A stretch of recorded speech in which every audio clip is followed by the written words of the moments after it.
මගේ හාටසින් YouTube channel එකට ඔයාලා හැමෝම හරිම ආදරෙන් එකතු කරගන්නවා. අද ඔයාලත් එක්ක බෙදා ගන්න හදන්නේ pancake recipe එකක්. එහෙනම් අපි වීඩියෝ එකට යමු.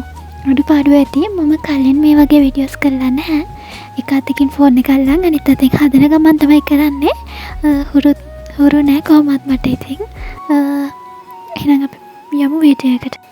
කුකින් වීඩියෝ එකක් ඉල්ලලා තිබුණා. ඔයාලා වෙනුවෙන් තමයි මේ වීඩියෝ එක. මේකට අවශ්‍ය කරන්නේ මුලින්ම පාන් පිටි වාජනයක් අරගෙන ඒකට පාන් පිටි හැන්දි මම නම් මැනලා දැම්මේ නැහැ. පාන් පිටි දාලා ඊළඟට කහ එකතු කර ගන්නවා. කහ කුඩු ස්වල්පයක්. මොකද පාට අවශ්‍ය කරන නිසා තමයි කහ කුඩු එකතු කරගන්නේ. කලරින් වගේ දේවල් තියෙනවා නම් ඒ වගේ දේවල් වලට කැමති අය ඉන්නවා නම් එයාලා කලරින් පාවිච්චි කරලා ප්‍රශ්නකුත් නැහැ. දැන් එකතු කරගන්නේ ලුණු.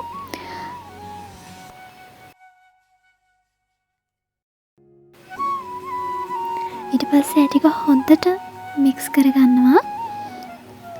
හොඳට කලවම් වෙන විදියට.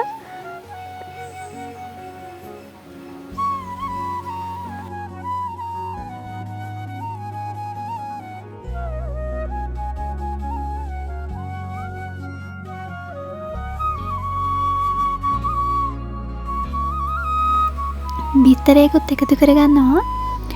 ඒ වගේම තමයි ඊළඟට මේකට වතුර ස්වල්පය බැගින කියන වතුර අවශ්‍ය ප්‍රමාණයට එකතු කරන ගමන් හොඳින් කලවම් කරගන්න තමයි තියෙන්නේ. වතුර වෙනුවට පොල් කිරි පාවිච්චි කරන්න පුළුවන්. එතකොට කිරි රසත් වැඩි රස වැඩි වෙනවා. මම මෙතනදී පොල් කිරි පාවිච්චි කරන්නේ නැහැ. මම වතුර වලින් තමයි මේක කලවම් කරගන්නේ. හුරු නෑ අනේ මට මෙහෙම එක අතකින් ෆෝන් එක අල්ලලා වම් අතින් කරන්න මට හුරු නැහැ. මම හරියට මික්ස් කරගෙන ඔයාලට ඒක පෙන්නන්නම්.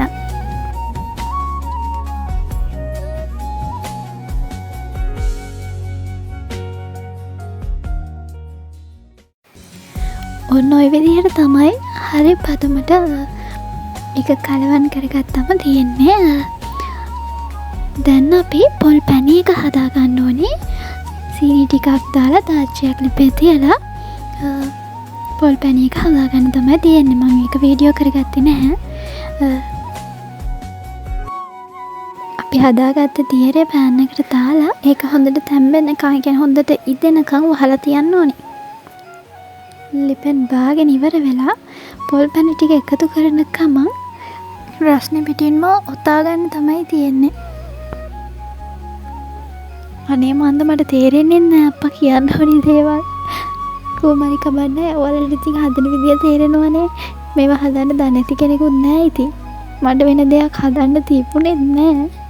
ගෙදර තිබ්බ දේවල් වලින් තමයි මම ඔක හැදුවේ. ඔය තියෙන ඉතින් අවසානයේ මම හදපු pancakes ටික තමයි. ඔතන 4ක් වගේ පෙනුනට යටින් තව තියෙනවා 4ක්. ඒක පුංචි නිසා මම උඩින් පේන තිබෙන්නේ නැහැ. ඉතින් ඔන්න අද වීඩියෝ එක ඉවරයි. දන්නේ නැති කවුරු හරි ඉන්නවනම් ඔන්න ඕක බලාගෙන ඔයාලත් හදලා බලන්නකෝ. මෙච්චර වෙලා මාව අහගෙන මගේ වීඩියෝ එක බලන් හිටපු ඔයාලා හැමෝටම ගොඩාක් ආදරෙයි.